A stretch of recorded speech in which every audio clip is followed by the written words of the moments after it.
My dad and I went hiking a few days ago. My dad is a waterfall fanatic, and he wants to see as many as possible. So, he and I are hiking along a very pretty trail. We're hiking along a river. It's flowing nicely. There's mountains all around us. The trail is weaving around big, beautiful boulders. I'm hiking at most 30 feet ahead of him, looking for a spot to stop and have a sit-down picnic lunch. And as I rounded a blind curve in the trail, I just freeze. Sitting on a stump, maybe 10 feet off to the right of the trail, is a guy. He's wearing one of those colorful Baja hoodies with the hood pulled up and a half mask with rabbit ears. He sees me and stands up right as my dad rounds the corner. We are all three sizing each other up in silence, and my dad addresses him.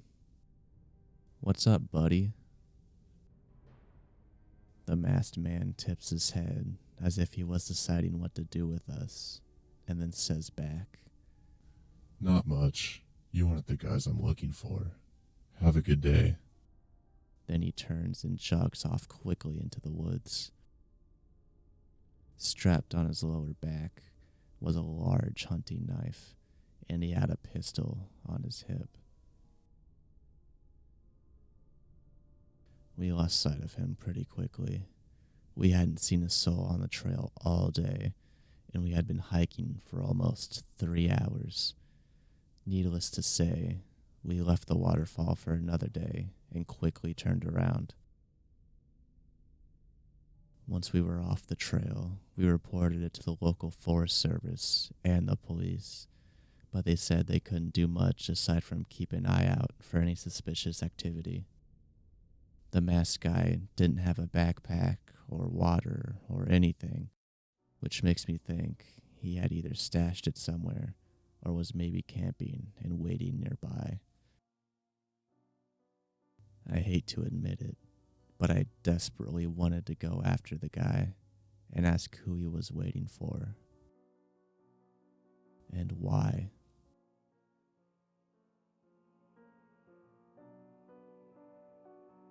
This encounter happened in the summer of 2006 when I was 20 years old. I didn't get my driver's license until January of that year, and driving opened up so many doors for me that I took a lot of solo road trips to my friends' houses in New England and mid-Atlantic states. I also look young for my age and was often mistaken for a high school student in my early 20s. I was driving alone on I-78 on a random July day on my way to visit my friend in southern PA for a long weekend. Her parents were away and we had the house to ourselves, and were planning on drinking and hot tubbing and watching Planet Earth drunk. Maybe run around some cornfields at night. I was so excited and had a great drive, listening to good music, and it was a beautiful day for driving. Right after I crossed the border from New Jersey into Pennsylvania, I stopped at one of the first rest stops to get gas and snacks for the last part of my drive. I was heading into the store when a man in his late 30s or early 40s approached me. He was a stocky guy, decently tall, had on a plain black t-shirt and jeans with dark brown hair and a mustache and goatee. He had come out of a black pickup truck parked a few spaces away from my car. He had a super intense gaze and immediately creeped me out. He just had crazy energy about him. He stood too close. His gaze was crazy, direct, and focused. His word choice was also strange. Immediately set off all of my alarms. He asked if I was from the area where I was headed and if I knew of anything fun to do, because he had plans later and time to kill beforehand. He invited me to go play mini golf or watch a movie with him. I didn't answer any of his questions, declined his invitation to hang out, and told him I didn't know the area and walked away towards the store. I was blown away that he asked me to go somewhere with him. It was so random and uncomfortable. As I was walking away, he actually screamed out, "You're gorgeous." And the volume and tone made my hair stand on end. It was super aggressive and inappropriate, and he started a little family walking out of the store. It was so loud. I didn't turn around, but went inside. He came into the store shortly after and was staring at me. So I went to use the bathroom and stayed in for at least 10 minutes, texting my friend about this creep. When I came out, he wasn't in the store anymore. So I took my time buying drinks and snacks and went out to gas up my car. I was relieved his car was gone and started thinking about the rest of my drive and getting excited to see my friend. When I pulled up to the road to get back on the highway, I hear someone persistently honking his horn and see this creep show on the dirt road parallel to the on-ramp in his truck honking, shouting and waving at me to drive over to him. He was directly facing the gas station and had been waiting for me to pull up. I immediately freaked out and jumped on the on-ramp back onto I-78. He pulled onto the highway after me, and I called my friend extremely scared. I drove so fast and probably dangerously, and looking back, I'm lucky that I didn't get into an accident, but I didn't know what to do. He didn't follow me for that long, and I think after a few exits he pulled off. My friend and I had a backup plan that if I saw his car again, she would direct me to a police station the next town over from her house, instead of me going directly there and leading some freak to us. I didn't see the car again and went to my friend's house, but the last hours of my drive I was extremely tense and anxious. I remember checking my mirrors regularly for this black pickup truck. It all ended well. I got to my friend's house safely, and we had a nice weekend. The encounter was definitely creepy, but over the years I didn't put much thought into it. A few years ago, I was talking with another friend who was big into serial killers and mentioned my encounter jokingly, suggesting this was a serial killer I had met, and told her my experience. She was fascinated and wanted to Google active serial killers in Pennsylvania area at that time. The first hit was for Adam Leroy Lane, and he looked almost exactly like the man I met back in 2006.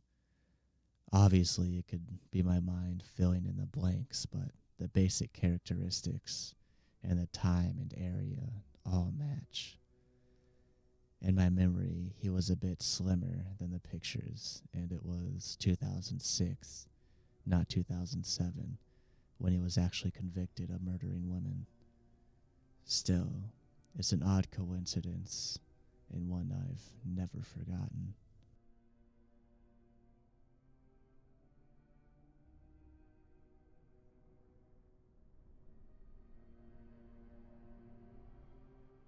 I was watching the first season of The Sinner a few months ago when the main character starts psychotically stabbing a guy.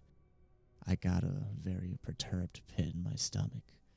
The scene is extremely disturbing, and sometimes scenes just get to me. But I'm a rabid horror fan, and typically am unfazed by these things. I've never experienced such a visceral, lasting reaction to a scene on television, and it kinda freaked me out. I watched a few episodes at my friend's and felt panicky and trapped, and eventually went home because I couldn't bear the feeling I had watching it. Then, as my obsessive only child Enneagram Type 5 self always does, I began obsessing over finding the root cause of the skin-crawling feeling I couldn't shake. I finally remembered it. I don't remember the exact moment later on in the show, but something triggered the memory of what happened to my mom and I when I was a kid. This happened in 2004 when I was 11. My mom is a paralegal and at the time worked at a family law firm. Something urgent came up and she had to go get case materials from her job that night, so she took me with her to go grab them. It was around 7 p.m.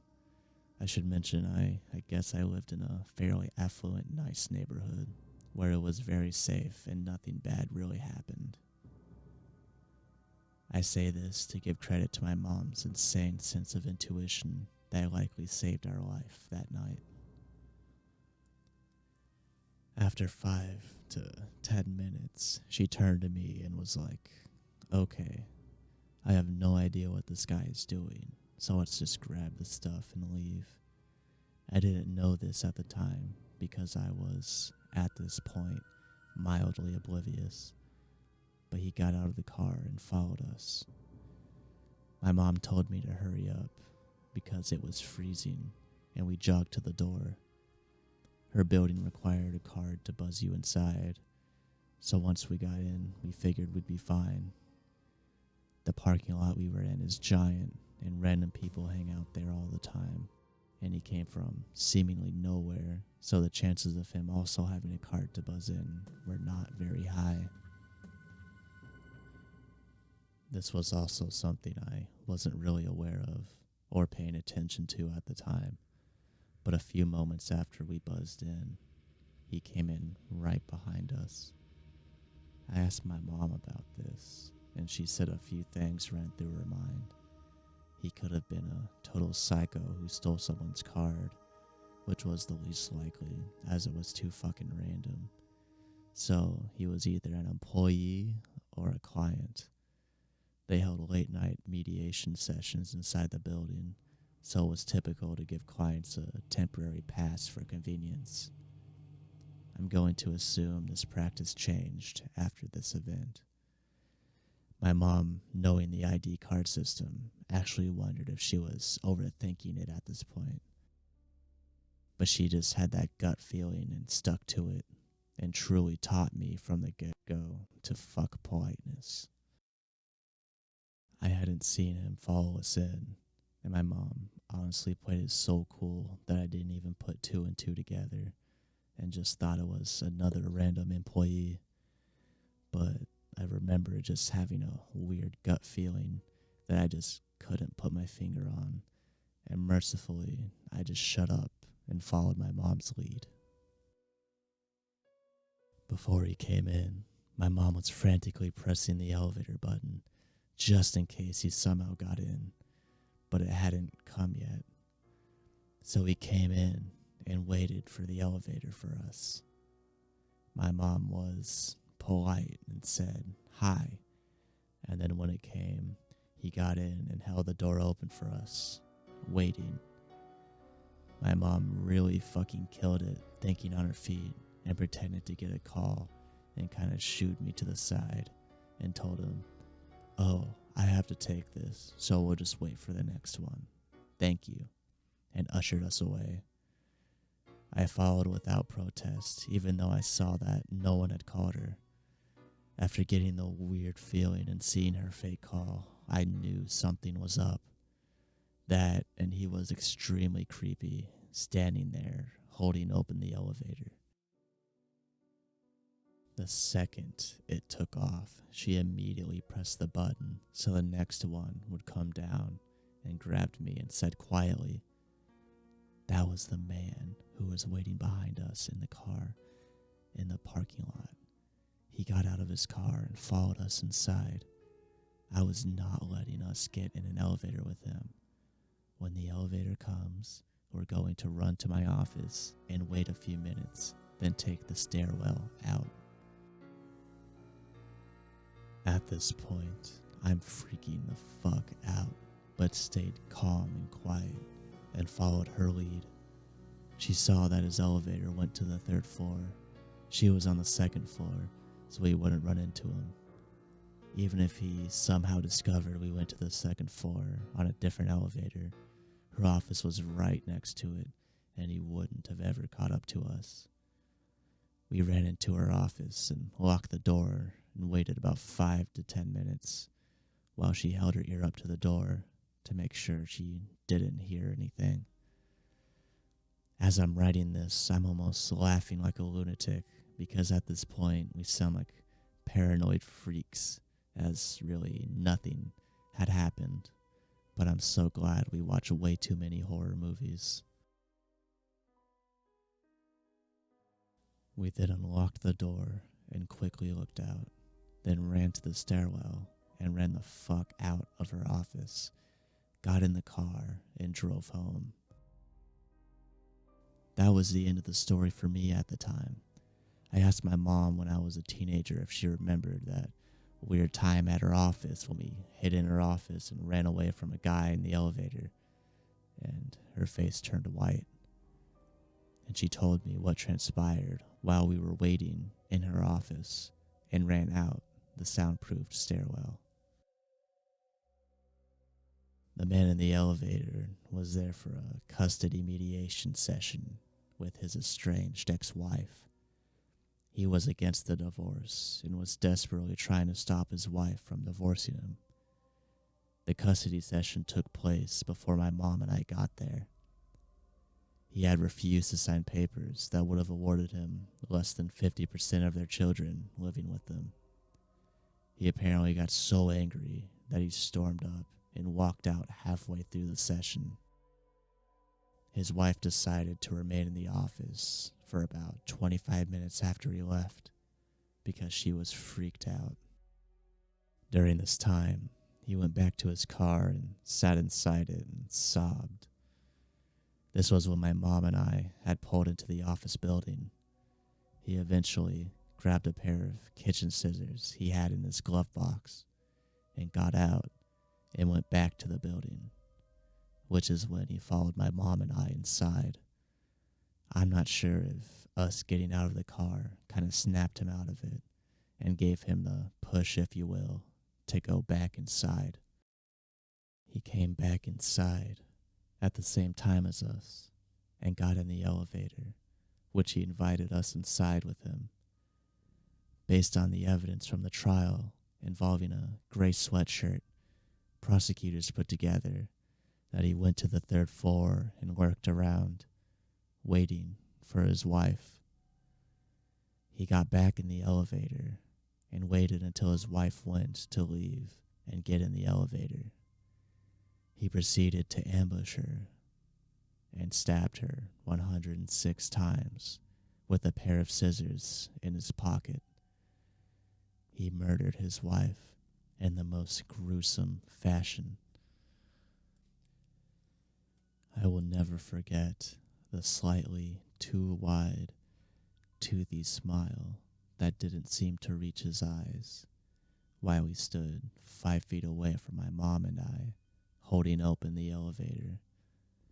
Now that I have had this memory resurface, I think about it all the time of what had happened if we had gotten that elevator.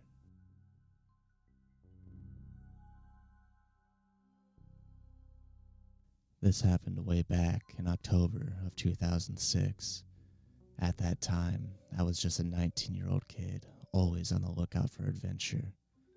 One Friday night, after wrapping up my shifts at McDonald's, I met up with some friends who suggested we check out this haunted location called White's Bridge. My one buddy, Brandon, said he had recently learned about it and began telling us the legends associated with the 100-year-old wood-covered bridge.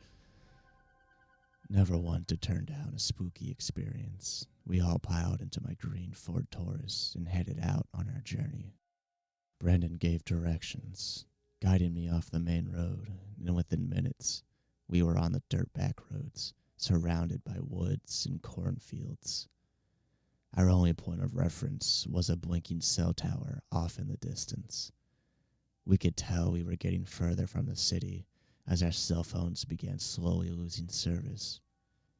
As we rode deeper and deeper into what legitimately felt like the absolute middle of nowhere, Brandon repeated the legend associated with the bridge. Back in the early 1900s, a local farmer discovered that his beloved wife had been cheating on him, and in a fit of rage, he killed her and her lover after discovering them in the act. After committing the cold-blooded murder, the farmer left his home and wandered the dirt roads in a daze. He eventually came upon White's Bridge, where the realization of what he had done finally began to sink in, and deciding he would rather die than face the consequences of his actions. He hoisted a rope up and over one of the bridge's rafters and hung himself. As far as I can tell now, the story is complete fiction, but we totally believed it at the time. After a long and bumpy ride, Brandon instructed me to turn right on an off-road I wouldn't have even noticed was there had he not pointed it out. I took the turn, and there before us was White's Bridge. It looked like something straight out of a horror film. An old, wood-covered bridge, aged by time, sitting alone above a river deep in the middle of nowhere. We parked the car on the side of the road and got out to explore. Immediately catching our eyes was a scarecrow lying abandoned at the entrance to the bridge. My friend Mike, who was known as somewhat of a risk taker, and a stupid one at that, picked up the scarecrow and lit it on fire. The hay body burst up into a ball of flames, and Mike waved it around proudly next to the old dry wood bridge. Realizing the risk, I told him to throw the damn thing in the river and put it out, which thankfully he did. After making sure there weren't any rogue embers that could ignite the bridge, Brandon suggested we get back in the car and pull it onto the bridge. He explained that the legend was that if you parked your car in the middle of the bridge, put it in neutral, and killed the engine, the spirit of the dead farmer would push the vehicle forward to get it off the bridge. Naturally, we had to try this. We piled back in and did exactly as he said. We parked halfway across the rickety old bridge and killed the engine.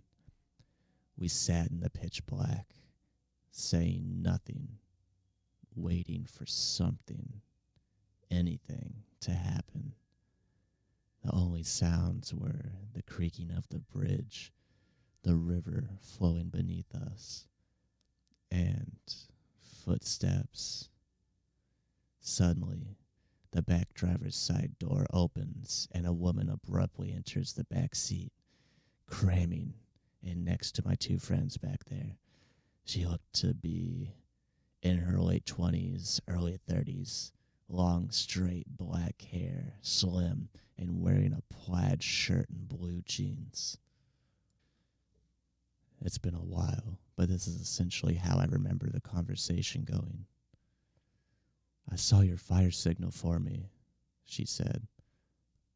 Wait, what?" I replied, totally freaked out and at a complete loss of words. "I'm so glad you came. My boyfriend's car broke down that way. I need a ride back." My brain was doing its best to compute the situation. "I'm sorry, but who are you?" I asked.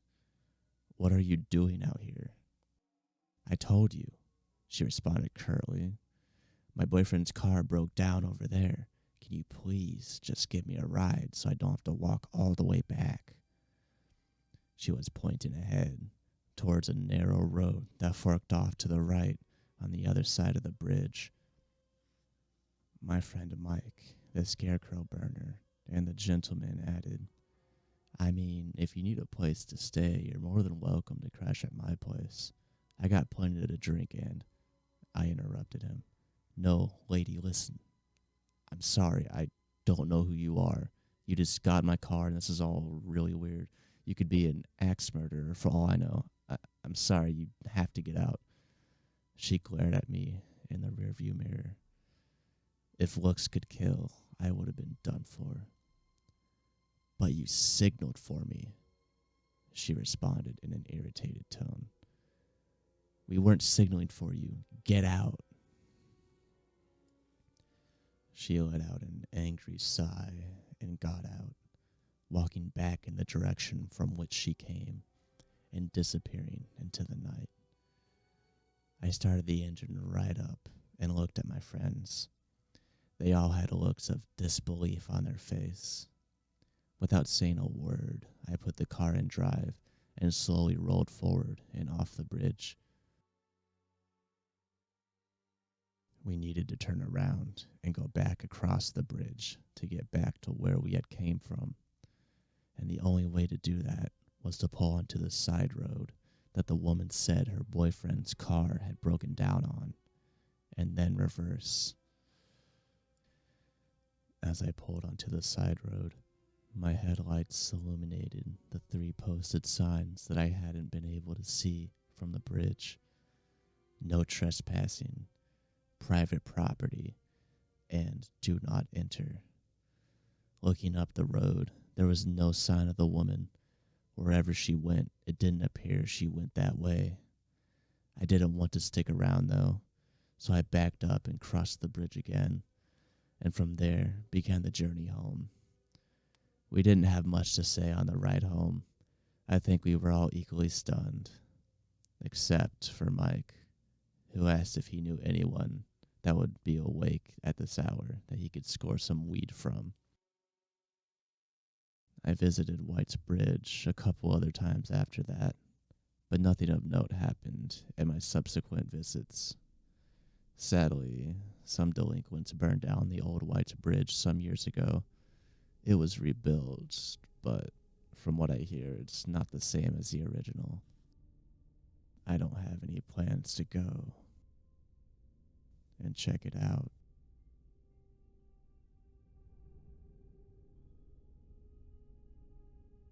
A couple years ago, one of my closest friends relocated cross country with his long-term girlfriend to work a job he couldn't refuse. Only issue he had was that he did not want to fly his dogs out with him when they made the move, since they'd be staying in a hotel for the first month. He was also a bit reticent to fly them out due to health concerns for both pets.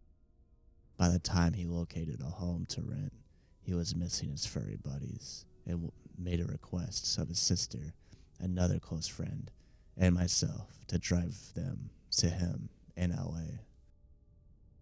Now, we are Chicago folks, so the trip would have been a long one. However, with the 3 of us to foot the near 30-hour drive, it would have been a piece of cake. We left early and drove long hours. Along the way, it was decided between my friend and I that we'd foot the majority of the drive ourselves, and if we needed to, we'd let our friend's sister do some driving. We were on a bit of a time crunch due to a snafu with the rental agreement, so we didn't have the luxury to stop very often past an 8-hour stay at a Denver La Quinta Inn. As for the journey itself, it was relatively smooth, barring getting pulled over right before entering Utah for driving for 2 miles in the left lane of an empty highway. Whoops. From that point, we made it through Utah, Arizona, and Nevada without much trouble until we entered California in need of gas. I had been driving for the majority of the first day and tagged my buddy in after being pulled over. I remained in the shotgun seat as navigator, searching through the GPS for a fuel stop. We kept our eyes peeled for road signs and discovered a sign pointing to Yernmo, Ghost Town, which had a mobile station. How wonderful. It was convenient, too, as it was located almost directly off of the interstate. We rolled in on little more than fumes when we approached the pumps. Normally, we let the dogs out at every rest stop, but having stopped not long before then, and with both dogs sleeping snugly in the back, I decided to pump gas without anyone else leaving the vehicle. My buddy pulled us up on the opposite side of a beat up green sedan with a short, plump gentleman who just turned to approach the shop. I noticed a few other hoopties at the pumps, all unoccupied, and there were a couple of other cars parked near the station, most likely belonging to the employees, so nothing seemed out of the ordinary until I swiped my credit card. The pump rejected my first swipe attempt, which I chalked up to a misread. I swiped again, and the pump reads out, "Please see attendant." I was annoyed, but we needed gas. I tapped on the window and told my buddy what I was doing and asked if anyone needed anything. After taking their orders for Gatorade and Marlboro Reds, I walked up to the store and make a mental note of how strange this gas station was. Kind of quiet, especially for one right off the interstate. But that's no matter. As I walked in, though, more weirdness. First thing I notice is that there are some boxes of chips just left on the floor, like someone was stocking shelves and just quit. As I veered to my right, I noticed that immediately there's no one milling about in this place. With the 6 cars besides my own out there, I felt like I would see someone. Things got even weirder when I realized that there was no one behind the counter, no customers or workers, and then it dawned on me. What had happened to the gentleman who was at the pump adjacent to mine? Surely they can't all be in the bathroom. This is where I begin to feel this gnawing sensation in my stomach. Something isn't right. I have always been a person who felt like I could trust my instincts, and those instincts were screaming at me to just get the hell out. I want to run, but I hold back. I would look suspicious booking it out of a gas station that was empty and decide to just play it cool, natural. Don't let your body language let on to how badly you're freaking out in your head. I was probably inside of this gas station for only a couple minutes when I left, but I stopped just before exiting to listen for something, anything. A flushing toilet would have been a good sound, but nothing. As I exit the shop and see my car, I begin to feel dread. It's like that moment in a movie where the hero is about to make it to the end of their trial, but the celebratory fanfare disappears, and in that silence, something comes and strikes them down. I am about 25 yards from the car when I see this gentleman come out from around the side of the shop opposite of me. This is not the same man as I saw while pumping gas. He was larger and had a peculiar look on his face. The best way I could describe it was like Nick Cage's smile from Face Off. I continued walking towards my car, but when I turned back to look at him, he was now walking towards me with a purpose. At this point, I noped my way back to the car with increased urgency in my step. And of course, my friend had the door to the car locked like a complete douche clown. There is also the 95-pound golden retriever sitting in my seat. Apparently, my travel companions did not notice how freaked out I was, or the creepy gentleman still walking in my direction. I punched the window and told him to unlock the fucking door, to which he only half rolls down the window to tell me the dog was in my seat and they were afraid she'd jump out when I opened the door. I reached my hand in and threw the dog towards the back seat as hard as I could, while my friend is just now realizing how freaked out I am. He started the car and drove off quickly. I took one last look back and see Nick Cage had stopped about a half pump away from where we were, still with that same look on his face. We found another gas station further down the road, this time with a ton of people inside and out. After thoroughly creeping out my friends with the story as I pumped gas, we made our way back to the interstate, which meant passing that gas station again.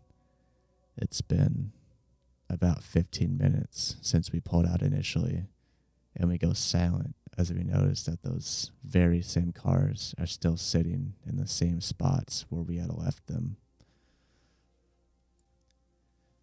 After thoroughly freaking out for a few miles, I received a phone call from my credit card company about a $100 charge at Mobile Station. The lady on the phone was really helpful in fixing the situation for me and was as entirely creeped out by the situation as we were. In the end, we made it to LA and had a great vacation, but it still bothers me as to what the hell was going on at this little gas station off the highway. And what the hell was that smiling man's story?